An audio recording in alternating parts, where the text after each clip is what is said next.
কোনো কারণ ছাড়াই হাজার হাজার মানুষ যেমন আর্জেন্টিনা ফুটবল দলটাকে ভালোবাসে, ঠিক তেমনি ভাবে আমিও আপনাকে ভালোবাসতে চাই। আমি ম্যারাডোনার মতো সহজেই আপনার মনে জায়গা করে নিতে চাই। আমি হয়তো পাওলো দিবালার মতো সকলের ক্রাশ না, কিন্তু সার্জিও এগোরোর মতো আমি কখনোই আপনার জীবন থেকে হারিয়ে যাব না। আপনি আমাকে লিওনেল স্কালোনির মতো বিশ্বাস করতে পারেন, আমি কিন্তু ক্রিস্টিয়ান রোমেরোর মতো বিশ্বাসী।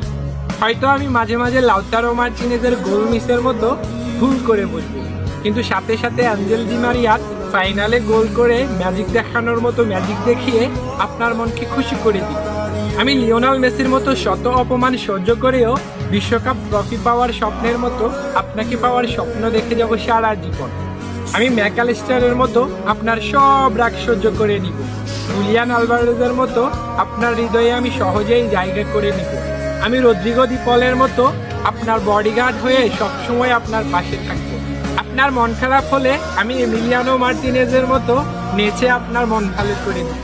আপনাকে নিয়ে কেউ বাজে কথা বললে আমি ওতামেন্ডির মতো সাথে সাথে প্রতিশোধ নিব।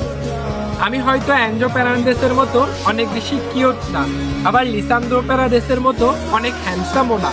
আমি হয়তো পাপু গমেজের মতোই রোগা, কিন্তু বিশ্বাস করেন আমি লিসান্দ্রো মার্টিনেজের মতোই লয়াল। আর্জেন্টিনার ফ্যানরা যেমন বিশ্বকাপ ট্রফি না জিতেও আর্জেন্টিনাকে কখনো ছেড়ে যায় নাই, ঠিক তেমনি ভাবে আপনি আমাকে ভালোবাসেন আর না বাসেন, আমিও আপনাকে কখনোই ছেড়ে যাব না। লিওনেল মেসির হাতে বিশ্বকাপ ট্রফিটা দেখে ফুটবল যেমন পূর্ণতা পেয়েছে, ঠিক তেমনি ভাবে আমিও আপনাকে পেয়ে আমার জীবনের পূর্ণতা পেতে চাই।